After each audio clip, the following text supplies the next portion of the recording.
It is Tuesday, and the San Francisco 49ers may be interested in some wide receivers. We got to talk about our quarterback, Brock Purdy, and a whole lot more. Breezie, you ready? Yeah, man. Let's get to it, bro.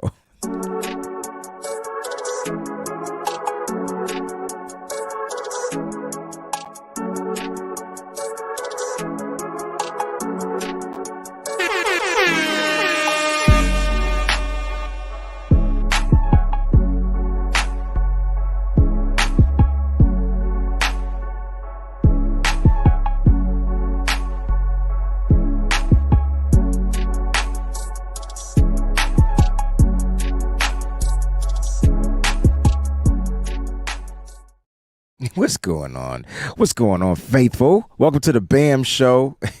I like when we read the chat stuff. It's 50-50 now, Mike. It's either they're blaming you and blaming me. It's 50-50, and I love it because we both deserve the equal blame, period, no matter who it is. It's our show. Right. Like, it's the show. It's the show. So the show don't start till we start the show. Ain't no party like a BAM show party, because a BAM show party, it don't start or stop until we say so. Hit the button, baby. Let's go. What's good, faithful, man? Shout out to everybody out there. Look, I see my brother Steven out there. Don't bother me. You said you might go to the gym today.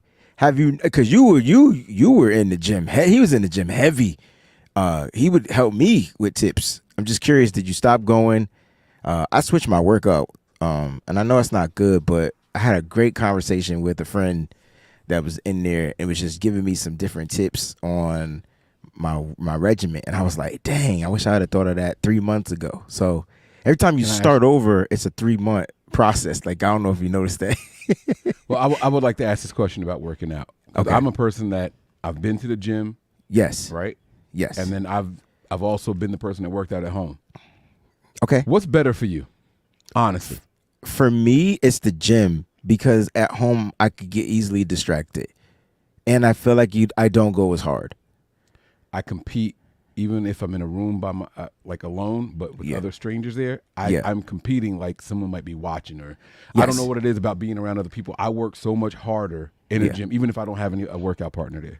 1,000%. And so yesterday I had a partner, and this morning, I texted him and said, "Listen, I don't think I'm meant to have partners in the gym. So I appreciate you, and I'll hit you up though, like when I need some more tips." The way my chest, I can't feel my chest. I can't feel it. I don't even know if I have breasts anymore. Like, the junk, it just hurt. Like, it hurt to do anything. It hurt to sleep. It hurt. So which means that whatever we did in the gym, that was a workout. Like, if you ain't hurting, you ain't working. So just wanted to ask. But Jason started off the show. Mike, I'm going to ask you this question. What's your favorite football movie? I feel like that without hesitation. The annexation of Puerto Rico. What was the name of that play? Annexation of Puerto Rico. Yeah. Yeah, I make up my own words, so, but. Little Giants is A+ for me. I actually just had my kids watch that last weekend, not this past one, but the one. I wonder where those kids are now. But that was definitely a great movie. Hands up. I think my favorite football movie, for a long time, it was The Program, and then Any Given Sunday came out. And Any Given Sunday was like the most realistic, almost. That's the Jamie Foxx joint, right? Yeah, it was the Oliver Stone movie, I believe. That's who did that one. So it was super. Then you do Scarface. It was super, like, cinematic, good story script. You had the female owner, like the daughter of the organ. Like, it was so realistic because it brought you onto that side, like the business side, the football side. So it was probably Any Given Sunday. I thought that was a great movie. I don't really like football movies now that I think about it. That's crazy, right? Interesting. That's so wild to me, man. Does Forrest Gump count as a football movie? No. But it had football in it for a small smidget. It was very, But he was running.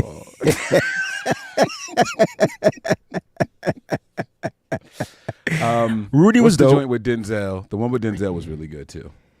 Oh!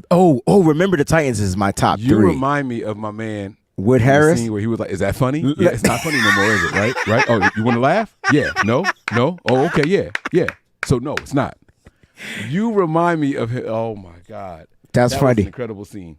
Some good movies, man. Some great movies. I think radio counts. Radio. Okay. Radio counts. Rudy was dope because if you didn't know anything about college football, like that was the movie. That and Program. Unnecessary Roughness. Was it Necessary Roughness or Unnecessary Roughness? It was Necessary Roughness. That junk was funny. Necessary Roughness. Yeah, that junk was funny. Unnecessary Roughness was a spoof. Necessary Roughness was the spoof. Unnecessary Roughness is the call in real life. Wildcats was the original Necessary Roughness. I feel like that's what Wildcats was. That was dope. That was high school football. Didn't that joint have Sinbad in it? Necessary Roughness had Sinbad. Wildcats had Goldie Hawn, Wesley Snipes, and Wood Harrelson was in. No, he wasn't in any of the football movies. He was White Man Can't Jump. Anyway, Varsity Blues was good. That was a slept on football movie, Friday Night Lights. Football, high school in Texas. That movie let me know that Texas don't play when it comes to high school football.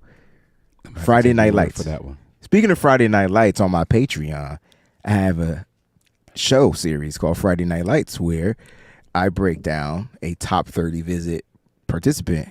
And so this week I'm gonna spin the wheel because we got so many because they got to get them all in by next week. Yeah. And so last week I did Caden Wallace, the right tackle from Penn State. This week I may end up doing, we got a bunch of cats coming in, so it's gonna be fun to see. Great question, Jason. Appreciate it. All right, Mike, let's get to the get down, baby. So Brock Purdy was on the Pat McAfee show. Oh, so look. Oh, Matt Mayoko just reported that the San Francisco 49ers are talking with free agent slot receiver return man Trent Taylor about a possible return to the team, according to a source. Just want to put that out there. I wonder which.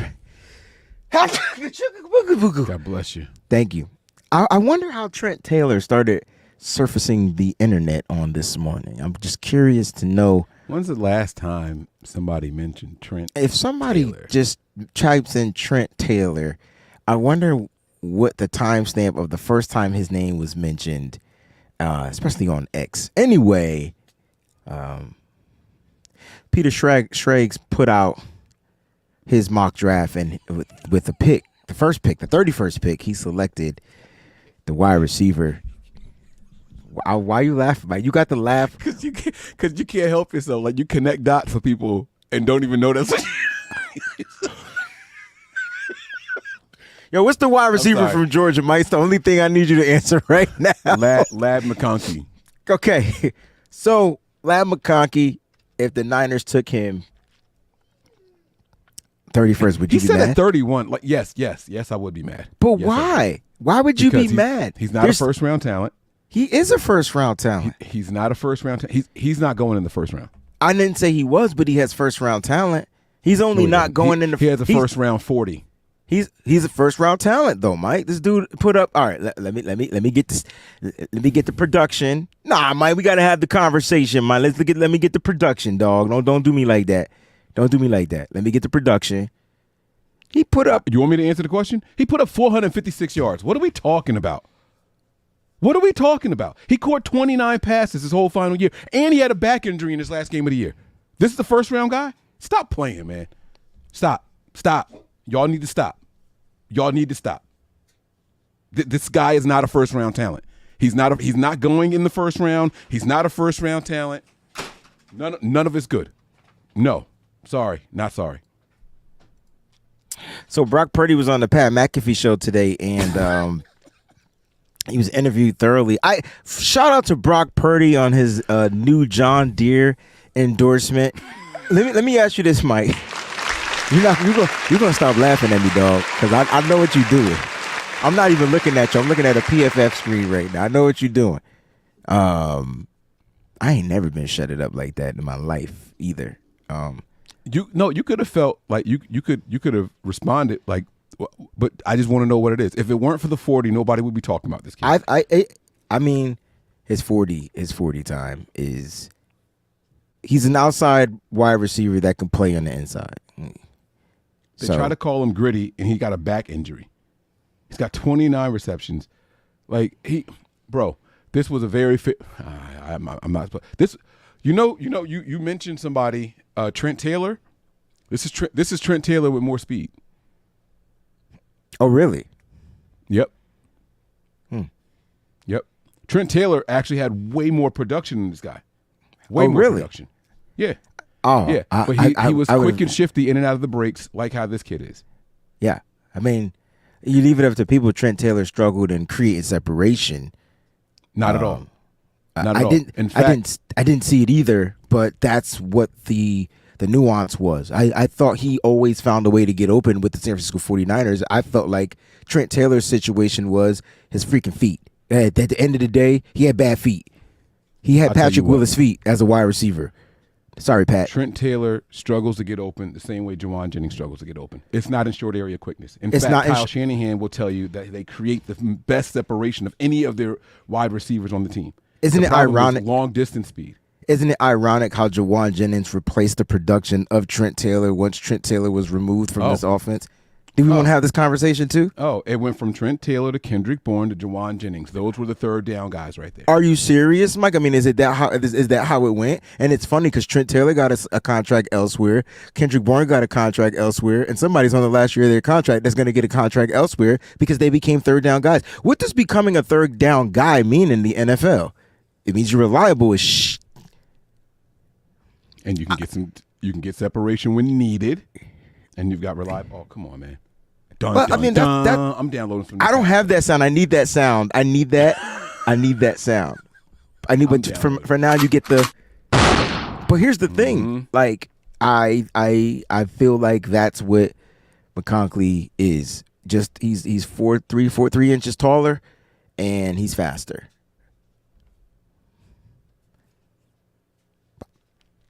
But now he got to play against the big boys in the NFL. Yeah. So the question is, can he do that against the big dogs?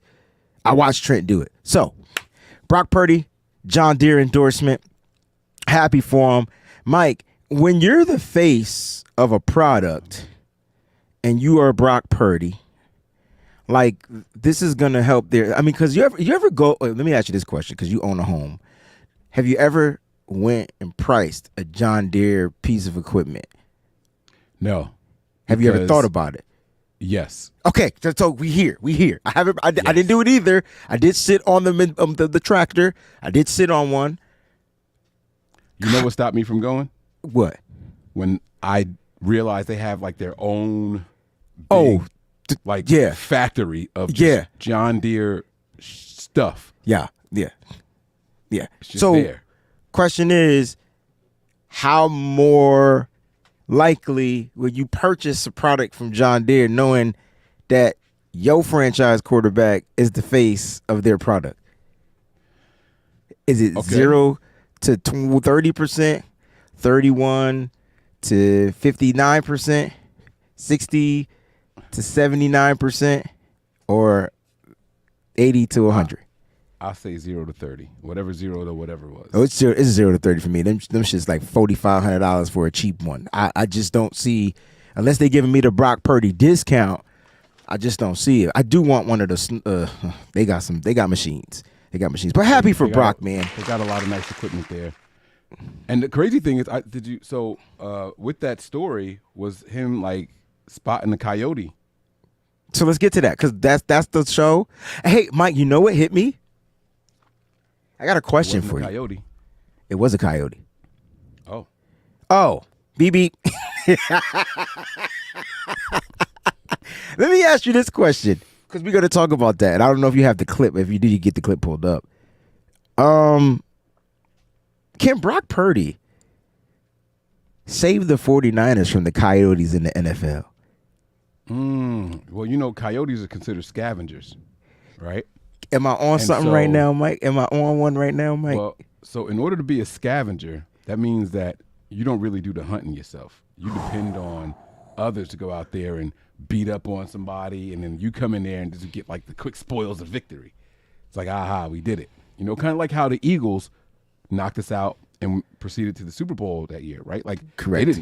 They didn't beat us, like we were hurt, and so that's how it happened.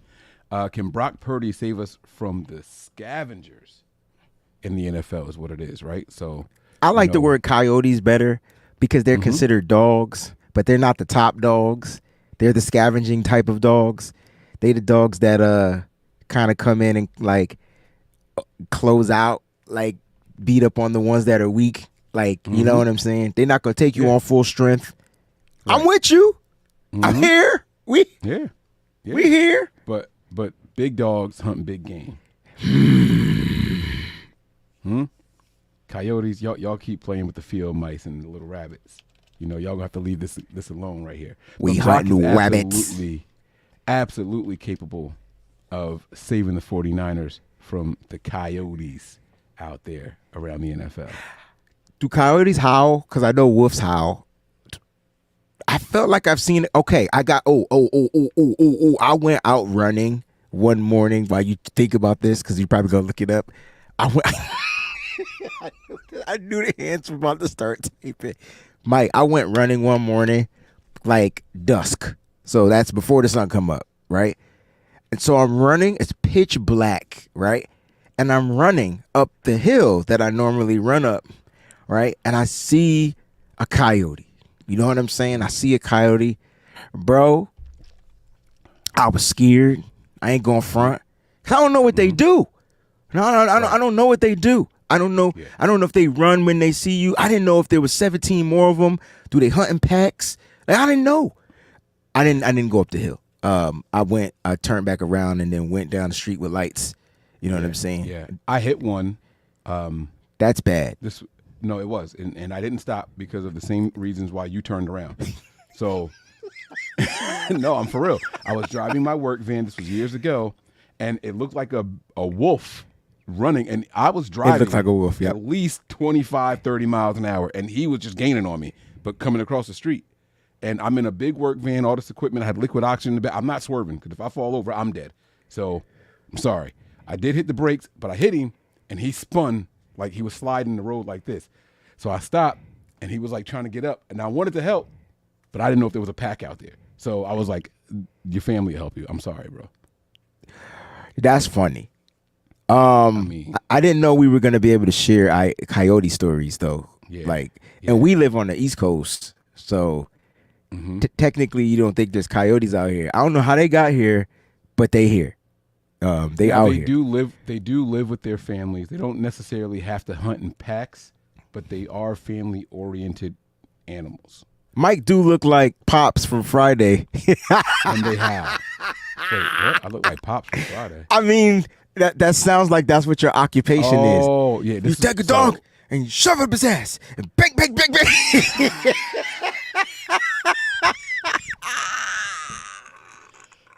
I know why this. So when I would do my breaking news videos in the middle of the day, I was in the dog. They said I was in the dog catcher, man. All right, it's cool. Yeah. We tight. We on point. Okay. I needed these laughs, man. So look, man. Brock Purdy said a lot, but he did save a CBS reporter.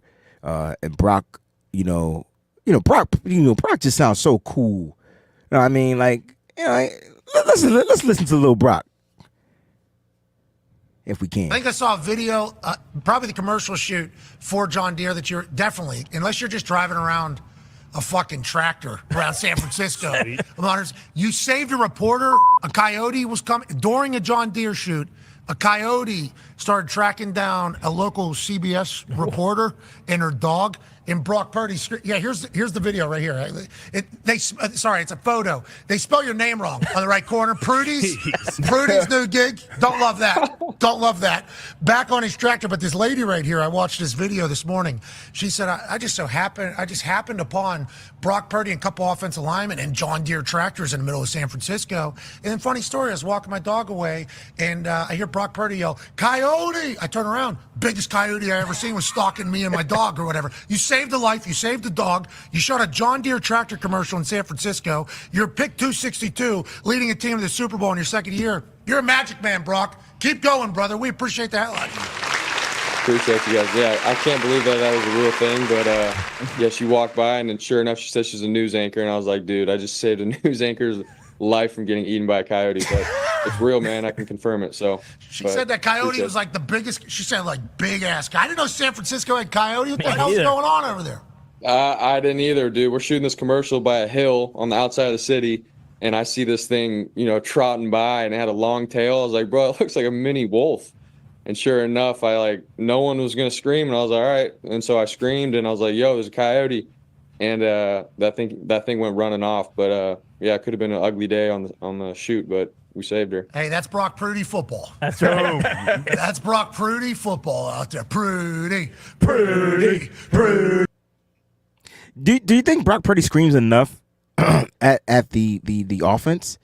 Does he need to work on that just a little bit? Maybe that's something that he can improve in 2024. You're muted. Honestly, I think that's what the biggest improvement is going to be. Command of the offense, right? Kyle hasn't had a guy in the system for 3 years straight, has he? No, and no.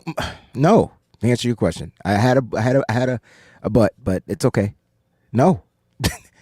And so, not 3 years straight. I think he comes out, and I think he gets a lot of consistency. And I think that he gets command of the huddle. He gets command of the offense. I think it's time for him. The next step in Brock, listen, we've done the NFC Championship. We've done the Super Bowl, right? But the next step isn't about the results of the big game or the games.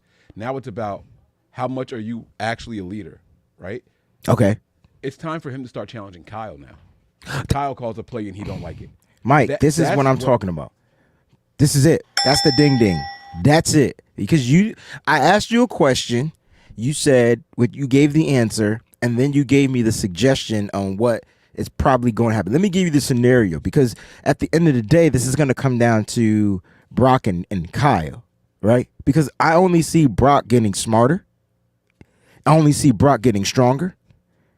I only see Brock. If Brock Purdy is on the Pat McAfee show, and I don't know if you have this clip, asking Kyle Shanahan to put some zone read runs in there, like that lets me know that Brock Purdy is, he ready. He just ready. Because, Kyle Shanahan got to have at least 2 or 3 zone read runs after seeing the athleticism of what Brock Purdy was able to do just to keep these defenses honest.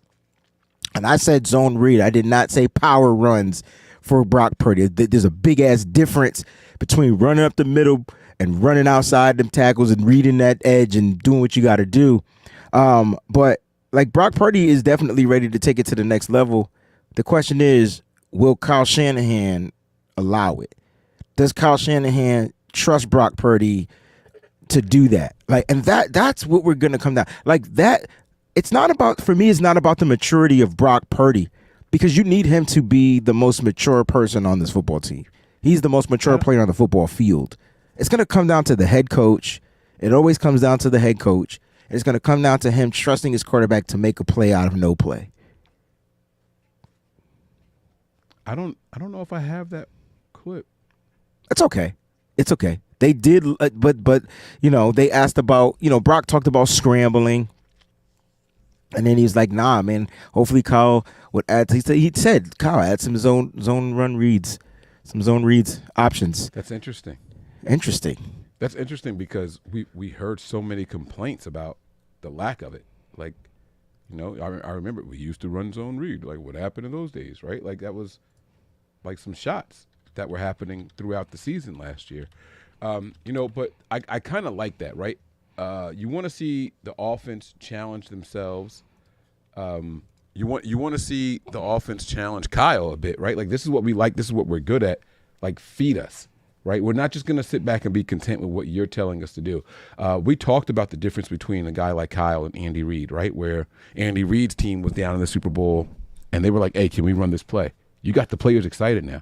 You get them hopeful, right? And the Niners are slowly trying to become that, but one guy is a little bit more of a control freak than the other. While Andy Reid loves his offense, right? He's more likely to let a guy like Eric Bieniemy have some influence, or his quarterback and Patrick Mahomes have some influence, where Kyle's kind of like, yeah, nah, that's a dumbass play. We're not doing that right now. Right? Like, that's kind of Kyle's thing. Like, he'll look at you like, are you crazy? No. Look, I'm. This is what I'm saying. All I'm saying is, Kyle, for Kyle Shanahan, you selected this quarterback. This is a guy you chose, right? He's proven he can take you to the NFC Championship not once but twice and a Super Bowl, right? He's proven that, right?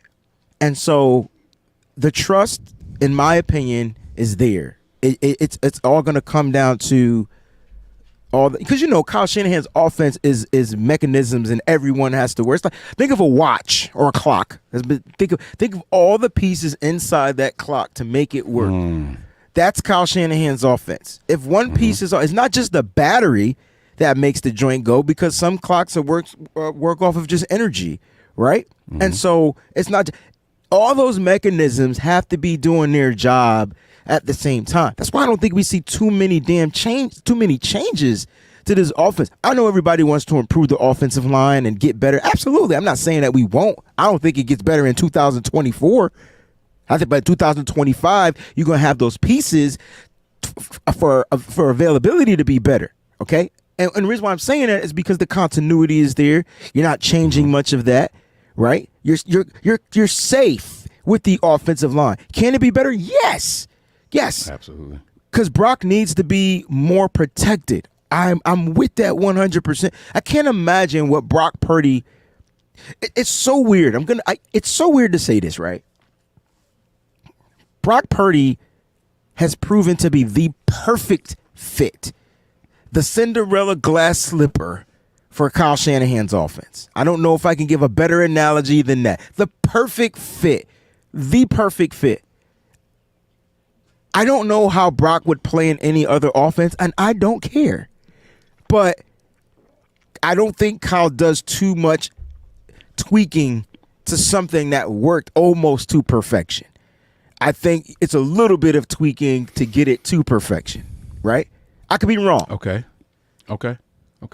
Well, I just personally would like to see some tweaking as far as one aspect in general. What's that? I want to know that when it's time to be aggressive, okay, you can do it. That's Kyle. I'm so serious. That's a coach. That's not fair, because that's not the players. First of all, the players are aggressive. They play football. They're aggressive, but they're a reflection of their head coach too. If the play calling is conservative, I don't expect the players to go out there and be extra ultra aggressive, because they might get a penalty. They might get this. They might get that on some type of conservative bull crap calling. But I'm with you 100%. I would never disagree with you, because that's what football should be, all aggression. What happens in basketball when they call it like a 2-for-1 type of thing? What is that? What does that mean? Okay, so 2-for-1 is when there's enough time left on the clock for you to get a shot off. So you're going to take the shot early, and then you'll get the ball back if everything goes in their favor. 29 seconds ish. Because it's a 24-second shot clock. A little bit more. But yeah, around that. Because you kind of get the ball around that 34-second shot clock. You go down there, you take a quick shot, and now you're going to have a full 24 on the last possession. So it's the 2-for-1. See, but the point is, in that moment, you got to know, hey, it's quick shoot and go. That's what I'm saying. I don't know that the Niners have that. I don't know if they have that. Is there another team is there any team that has that though? Oh yeah, Patrick Mahomes, the Chiefs. The Chiefs will do the 2 for all the time. Kyle tries to do it with quarters, like the second quarter to the third quarter. He tries to do that little hopscotch thing, right? But the difference between the Chiefs and the 49ers, two differences: Patrick Mahomes, Andy Reid, Kyle Shanahan, and whoever his quarterback is. Like that's the difference. I feel like Andy Reid, it's the T word. It's the T word, bro. It's the T word, little bro. Like it's trust. It's knowing that I know my quarterback is going to make the right decision. And if he makes the wrong decision, or if a mistake happens, it's okay. We'll be fine. Whereas Kyle Shanahan, if Brock Purdy, we watch Kyle Shanahan and Brock, and that's what I want Brock Purdy to do. You said that you wanted to see Brock be a little bit more aggressive, things like that, right? I want to see Brock really shake off the mistakes and stay on course. Like, don't let the coach take the game out your hand. For instance, there was a play where he threw a touchdown. I can't remember the game off the top of my head. There was a play he threw a touchdown, and the coach, like, it was the wrong throw. It was across his body. It should have been picked. It was to Brandon Ayuk, and it was a touchdown, and Kyle ripped him a new hole. And I just want Brock to do it again. Like if I see that again, I'm gonna do it again. That's the aggressiveness that I want. Hey, Invader, I want to give you all the credit in the world. So maybe I'm misleading people. Purdy makes aggressive throws. He'll put that joint right in between people. He throws some dots. Thanks, Collie. During the Pat McAfee thing, you saw the whole you throw it in a keyhole, right? Like, Purdy makes aggressive throws. I'm talking about play calls, which are very, very different. I want to know that, like, we're going to send people out there and we're going to do this. Like that, and so I don't know. I don't know how to explain it. It was not meant to be reflective on Purdy at all. Purdy, well, if you give Purdy a shot to make there this much margin for error, he's going to try it. He's going to try it. Purdy will do it. So it's not about Purdy. I think we all agree it's about Kyle. But the issue is, if Purdy does it, it doesn't matter if it's successful or unsuccessful. He's going to get ripped. And so I want Purdy to shake that off and don't let it affect anything. Just keep doing it. Like, because that could be his thing. If Purdy has that uncanny ability to fit the ball through tight windows, how many quarterbacks has that confidence, and how many quarterbacks are actually doing that? Like, that's a gift. And if he's working on that, you're talking small marginal size windows of openness, right? Don't take that away from him if that's something that he's able to do. I'm okay if there's interceptions. I just think Kyle has to be willing to live with the outcome, whether it works or whether it doesn't work, and have the confidence and trust that his quarterback and his offense will continue to. See, I'm never worried about the defense, even though the defense put us on skates the second half of the season. But if the offense stays on course, if Kyle focuses on his offense, allows Purdy to be that center of attention, and really build this offense around Brock Purdy's skills, I just don't see any team coming close to what the 49ers can produce out there on the football field, or trying to stop it. Yeah, I agree, man. It's gonna be a very interesting season, man. We're gonna keep talking about all of it. Wayne, I want to let you know live on air, I am officially getting a suite for the draft. Oh, that's dope. So I don't know if you want to try to make it down or what, but there'll be plenty of space if you want to spend the night. You know, like, I get bedrooms, not just one suite. So, yeah, let me know what you want to do. But yeah, it's going to be a lot of fun, man. We're going to keep talking, man. It's going to be a fun week, man. This is going to be a good week leading up to draft week. I'm getting excited. I'm getting excited because I have no idea who the 49ers want to draft. Right. No clue. Right. Like, do something to give us a hint. Like, go ahead and trade Ayuk. You're probably going to go wide receiver, right? Like, no clue. No clue. Yeah. We got ripped, too, for trading Brandon Ayuk in that last mock draft. Man. But, guys, we were just doing we were just having fun. You know. Next time you're going to set my mentions on fire, let me know ahead of time. Like, I woke up and thought somebody died. Like, it was like 62 notifications. I'm like, it only goes to 20. Like, what? What happened? I'll let you know when I tag you in the mentions. My fault. But that was a great mock draft. It was a great trade. Now, Mike, tomorrow we may not be live. I have a wedding. I didn't know. Just found out today. So we might have a recorded show for you guys tomorrow. So be on the lookout. Tomorrow, same time, same place. Tomorrow we'll be talking about them Seventh Heaven picks, man. Those picks from Seventh Heaven. I think that's going to be pretty spot on. Because Brock Purdy has been an angel sent from heaven. Amen. Can't wait to get there, man. Listen, guys, that's it for today. We hope you guys enjoyed it. We'll see y'all soon. We're live all the time, just kicking it with the fam, bro. That's Breezy. I'm Mike, and this is The BAM Show. Peace.